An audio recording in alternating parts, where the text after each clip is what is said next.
Assalamualaikum warahmatullahi wabarakatuh. Perkenalkan, nama saya Arify Rahman. Saya dari kelas 3B. Di sini saya akan menjelaskan mengenai analisis SWOT, EVAS, IVAS, Dinas Sosial Kota Serang.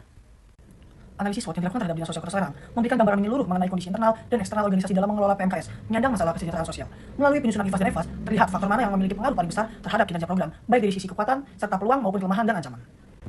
Pada slide ini ditampilkan analisis faktor internal atau IVAS yang digunakan untuk melihat bagaimana kondisi internal organisasi berdasarkan kekuatan dan kelemahannya. Di bagian kiri tabel dapat dilihat dasar strength atau kekuatan. Faktor-faktor ini mencakup hal-hal positif seperti visi yang jelas, keberadaan tim reaksi cepat, koordinasi lintas instansi yang cukup baik, kapasitas asesmen sosial yang memadai, serta adanya dukungan hukum daerah. Masing-masing faktor diberi bobot dan rating, kemudian dihitung skornya. Total skor kekuatan pada tabel ini adalah 1,86 yang menunjukkan bahwa aspek-aspek positif cukup dominan. Sementara itu, pada bagian kanan tabel ditampilkan weakness atau kelemahan organisasi. Beberapa faktor yang menjadi kelemahan meliputi anggaran yang terbatas, kurangnya SDM, pendataan yang belum terintegrasi, minimnya sarana dan prasarana, serta proses monitoring dan evaluasi yang belum optimal. Total skor kelemahan adalah 1,02. Di sisi kanan slide ditampilkan total IVAS yaitu 2,88. Angka ini menggambarkan posisi internal organisasi. Karena nilai totalnya berada di atas 2,5, maka dapat disimpulkan bahwa kekuatan organisasi lebih dominan daripada kelemahannya, sehingga kondisi internal dapat dikatakan cukup kuat.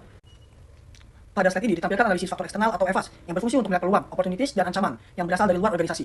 Analisis ini membantu memahami kondisi lingkungan eksternal yang dapat mempengaruhi keberhasilan program. Nah, kita bisa lihat di bagian kiri tabel terlihat daftar opportunities atau peluang. Beberapa peluang utama yang muncul antara lain adanya dukungan dari Kementerian Sosial dan lembaga terkait, meningkatnya perhatian publik dan media terhadap isu sosial, serta banyaknya lembaga kesejahteraan sosial yang siap menjadi mitra. Selain itu, terdapat juga peluang dari kemajuan teknologi yang dapat mendukung proses pemberdayaan dan transformasi digital layanan publik. Masing-masing faktor diberi bobot dan rating, kemudian dihitung skor totalnya. Hasil akhirnya menunjukkan bahwa total peluang mencapai 1,82, yang berarti lingkungan eksternal sebenarnya memberikan cukup banyak dukungan positif.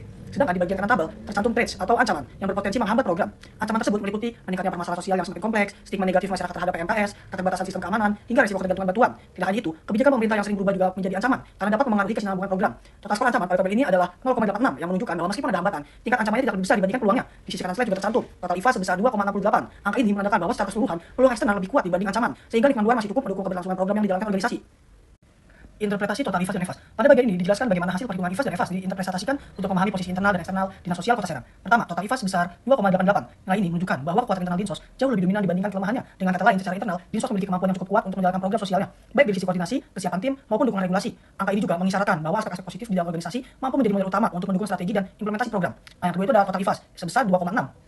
Nilai ini menggambarkan bahwa peluang dari lingkungan eksternal lebih besar dibandingkan ancaman yang dihadapi. Hal ini berarti Dinsos berada dalam situasi eksternal yang relatif mendukung. Misalnya adanya dukungan dari Kementerian Sosial, tingginya perhatian publik terhadap isu sosial, serta adanya perkembangan teknologi yang dapat mempermudah layanan dan pemberdayaan. Dengan peluang eksternal yang tinggi, organisasi berada pada posisi yang strategis untuk berkembang lebih jauh. Secara keseluruhan, bagian interpretasi ini menunjukkan bahwa Dinas Sosial memiliki model internal yang kuat, sekaligus berada dalam lingkungan eksternal yang cukup menguntungkan. Nah, di sini adalah posisi strategis Dinas Sosial Kota Serang. Nah, di sini menjelaskan kesimpulan dari analisis SWOT berdasarkan hasil IVAS dan EVAS. Dari kombinasi nilai IVAS dan EVAS, Dinas Sosial Kota Serang berada pada kuadran 1, yaitu Growth and Aggressive Strategy. Posisi ini merupakan posisi terbaik dalam metrik SWOT karena menggambarkan situasi di mana kekuatan internal yang tinggi bertemu dengan peluang eksternal yang besar. Dengan kondisi tersebut, organisasi disarankan untuk menerapkan strategi pertumbuhan dan ekspansi. Strategi SO atau strategi pertumbuhan ini mencangkup pemanfaatan kekuatan untuk menangkap peluang eksternal. Contohnya, Dinas Sosial dapat mengoptimalkan peran TRC dan asesmen sosial untuk memanfaatkan dukungan dari Kementerian Sosial, memperkuat koordinasi lintas instansi dalam mengintegrasikan data DTKS, mendorong kerjasama CSR, perusahaan guna mengatasi keterbatasan anggaran, serta melibatkan LSM dan lembaga keagamaan sebagai mitra dalam program pemberdayaan masyarakat.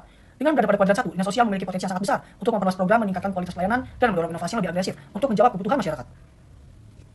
Di sini saya akan menjelaskan prinsip-prinsip manajemen strategi. Yang pertama itu adalah kejelasan tujuan atau goal clarity. Dinas Sosial Kota Serang memiliki mandat utama dalam penanganan perlindungan sosial, pengentasan kemiskinan, rehabilitasi sosial, dan pemberdayaan masyarakat rentan. Kejelasan tujuan ini tercermin dalam Resra dan RJMD Kota Serang. Namun, dalam praktiknya masih ditemukan beberapa tumpang tindih program antar bidang, seperti bidang rehabilitasi sosial dan bidang pemberdayaan sosial dalam penyaluran bantuan dan pemberdayaan penyandang disabilitas. Hal ini menunjukkan bahwa meskipun tujuan sudah terdefinisi, sinkronisasi target lintas bidang perlu diperkuat agar kegiatan tidak berjalan parsial dan alokasi anggaran lebih tepat sasaran. Pada prinsip ini, poin pentingnya bukan hanya kejelasan mandat dalam dokumen perencanaan, tetapi bagaimana tujuan tersebut dipahami secara operasional oleh setiap bidang. Kejelasan tujuan membantu mengurangi perbedaan tafsir sehingga arah program antar bidang bisa lebih sinkron. Selain itu, goal clarity memungkinkan Dinas Sosial mengatur prioritas kegiatan secara lebih terarah, terutama ketika harus menyeimbangkan perlindungan sosial dan pemberdayaan. Jadi, kejelasan tujuan bukan hanya persoalan apa targetnya, tetapi memastikan bahwa seluruh unit memahami bagaimana target tersebut dicapai secara terukur. Yang kedua itu ada keselarasan strategi. Penyusunan strategi program biasanya merujuk pada data terpadu kesejahteraan sosial atau bisa disingkat DTKS, laporan DPS, dan evaluasi tahunan. Praktik ini sudah sesuai prinsip evidence based strategi.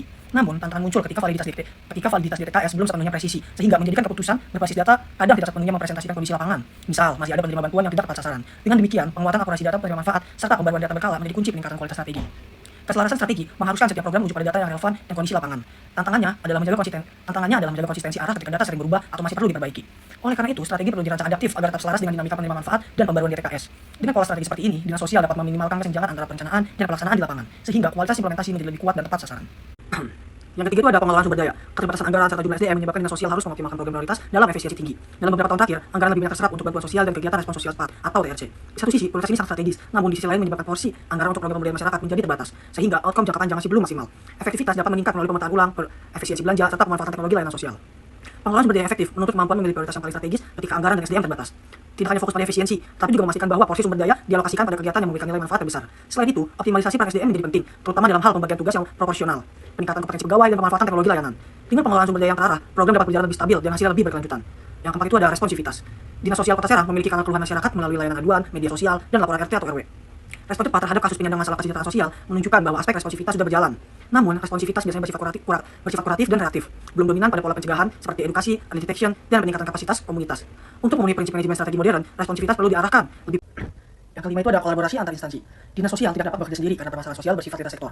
Kolaborasi dengan Dinas Kesehatan, Institut Capil, Dinas Tenaga Kerja, BPBD, Basnas, dan organisasi sosial sudah berjalan, terutama dalam bantuan sosial dan penanganan bencana. Namun, kalau kolaborasi kadang belum memiliki standar operasional dan forum koordinasi yang konsisten, sehingga komunikasi antar instansi masih bersifat event-driven. Baru terjadi ketika ada masalah besar. Untuk meningkatkan efektivitas strategi, diperlukan mekanisme kolaborasi formal, forum rutin, dan indikator kinerja kolaboratif lintas dinas. Yang keenam itu atau yang terakhir ada monitoring dan evaluasi. Dinas sosial sudah menerapkan monitoring melalui laporan kinerja triwulan dan tahunan, atau disingkat LAKIP. Secara administratif, standar akuntabilitas sudah terpenuhi. Tantangannya, evaluasi masih lebih berorientasi pada output atau jumlah bantuan disalurkan daripada outcome, tingkat perubahan kesejahteraan penerima bantuan. Perubahan paradigma evaluasi ke arah pengukuran outcome dan impact akan meningkatkan transparansi dan efektivitas manajemen strategi sosial. Balance Organik Dinas Sosial menunjukkan bahwa kinerja organisasi dinilai dari 4 perspektif. Dari sisi finansial, capaian sebesar 78% menandakan pengelolaan anggaran sudah cukup efektif, baik dari realisasi anggaran, efisiensi biaya maupun ketepatan penyaluran bantuan sosial. Selanjutnya ada pada perspektif customer, nilai 72% menunjukkan kualitas pelayanan sudah berjalan, namun masih perlu ditingkatkan, terutama melalui peningkatan kompetensi petugas dan manfaat teknologi digital. Selanjutnya ada pada internal, perspektif internal memperoleh nilai tertinggi, yaitu 80%, yang berarti pelaksanaan SOP, kecepatan layanan, serta koordinasi antar bidang sudah berjalan dengan baik. Sementara itu, dari learning and growth dengan capaian 75% menunjukkan pengembangan SDM dan literasi digital pegawai sudah cukup baik, namun masih memerlukan peningkatan pelatihan dan perbaikan akurasi data. Secara keseluruhan, kinerja dinas sosial tergolong baik dengan kekuatan utama pada proses internal dan pengelolaan anggaran. Sementara aspek pelayanan kepada masyarakat masih perlu terus ditingkatkan. Baik, selanjutnya di sini ada implikasi kebijakan. Yang pertama adalah penguatan kelembagaan. Bagian ini menekankan bahwa kebijakan yang diterapkan membutuhkan fondasi institusi yang kuat. Artinya, struktur organisasi, aturan kerja, mekanisme koordinasi, hingga kapasitas sumber daya manusia harus diperkuat agar kebijakan dapat berjalan efektif. Tanpa kelembagaan yang solid, kebijakan sering gagal di tahap implementasi karena kurangnya dukungan operasional, lemahnya pengawasan, atau tidak adanya standar kerja yang jelas. Nomor 2 ada perluasan kolaborasi. Implikasi ini menunjukkan bahwa kebijakan tidak bisa berjalan hanya oleh satu instansi saja. Diperlukan kerjasama lintas sektor seperti pemerintah daerah, lembaga non-pemerintah, swasta, hingga masyarakat. Kolaborasi ini memungkinkan pertukaran informasi, peningkatan efisiensi program, serta memperluas jangkauan dampak kebijakan sehingga hasilnya lebih terasa di masyarakat.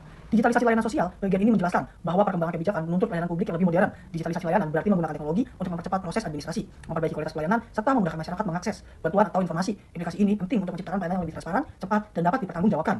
Nomor 4 itu ada peningkatan program pemberdayaan. Implikasi kebijakan selanjutnya adalah memperkuat program-program yang bertujuan meningkatkan kapasitas masyarakat. Fokusnya bukan hanya bantuan jangka pendek, tetapi membangun kemampuan agar masyarakat dapat mandiri. Contohnya, pelatihan keterampilan, pendampingan usaha, peningkatan kualitas pendidikan, hingga akses terhadap sumber daya ekonomi. Semakin kuat pemberdayaan, semakin kecil ketergantungan masyarakat pada bantuan pemerintah. Yang kelima, manajemen perubahan kebijakan. Kebijakan yang diterapkan harus adaptif terhadap dinamika sosial dan perkembangan lingkungan. Bagian ini menekankan pentingnya mengelola perubahan kebijakan secara sistematis, mulai dari analisis dampak, penyusunan strategi, hingga komunikasi publik. Tujuannya agar perubahan tidak menimbulkan kebingungan dan tetap berjalan konsisten dengan arah pembangunan yang diterapkan. Baik, yang terakhir ada kesimpulan.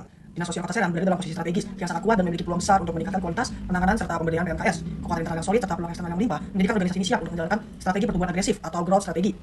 Guna meningkatkan efektivitas layanan sosial dengan memaksimalkan kolaborasi, memanfaatkan dukungan pemerintah pusat, memperkuat pendataan, dan melakukan digitalisasi, Dinas Sosial Kota Serang berpotensi mencapai kinerja yang lebih optimal, inklusif, dan berkelanjutan.